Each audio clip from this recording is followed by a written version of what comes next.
উদ্বোধনের অনেক আগে থেকেই সুপারহিট হয়েছিল মুখ্যমন্ত্রীর মস্তিষ্কপ্রসূত দীঘার জগন্নাথ ধাম মন্দির। আর এই উদ্বোধনের পরে টি-20 ক্রিকেটের স্টাইলে একের পর এক 4 ছক্কা হাঁকিয়ে চলেছে দীঘার এই নবতম নিদর্শন।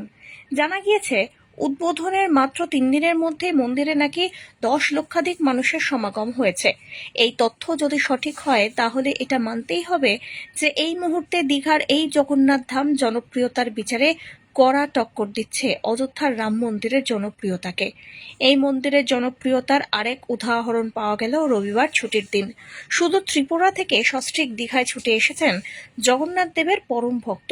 তার সঙ্গে সাক্ষাৎ হয় এই মুহূর্তে দীঘার মন্দিরের দায়িত্বপ্রাপ্ত ইস্কন কলকাতার সহ সভাপতি রাধারমন দাসের। চলুন শোনা যাক রাধারমন দাসকে ঠিক কি জানালেন ওই ধর্মপ্রাণ ব্যক্তি। আমরা ত্রিপুরা আগরতলা থেকে এসেছি, ত্রিপুরার রাজধানী আগরতলা থেকে এসেছি। তো দীঘা ঘুরতে এসেছেন কি মন্দির দেখতে না, এসেছেন? মন্দির দেখতে এসেছি। ও ওখানে এত দূর থেকে? দীঘাটা সেকেন্ডারি, আচ্ছা। কিন্তু এই জগন্নাথ মন্দির, প্রভু জগন্নাথের কে দর্শন করা আমার প্রথম কাজ ছিল।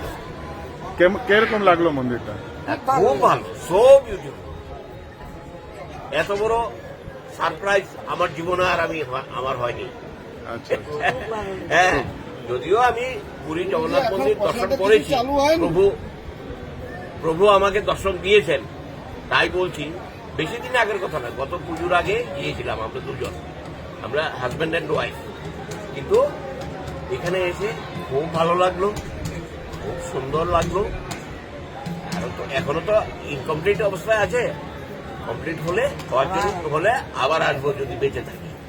প্রভু যদি বাঁচিয়ে রাখেন তাহলে আবার আসবো, সত্যি আসবো। জয় আই জগন্নাথ। প্রমিস। জয় জগন্নাথ, জয় জগন্নাথ, জয় জগন্নাথ। মুখ্যমন্ত্রী মমতা বন্দ্যোপাধ্যায় বলেছিলেন অচিরেই দীঘার অন্যতম প্রধান আকর্ষণ হবে দীঘার এই জগন্নাথ ধাম। বাংলার এই দূরদৃষ্টি সম্পন্ন মুখ্যমন্ত্রী যে এই ব্যাপারে ঠিক কতটা সঠিক ভবিষ্যৎবাণী করেছিলেন উদ্বোধনের পর প্রথম সপ্তাহ থেকেই তা ভালো মতন টের পাওয়া যাচ্ছে। ব্যুরো রিপোর্ট, আজ বাংলা।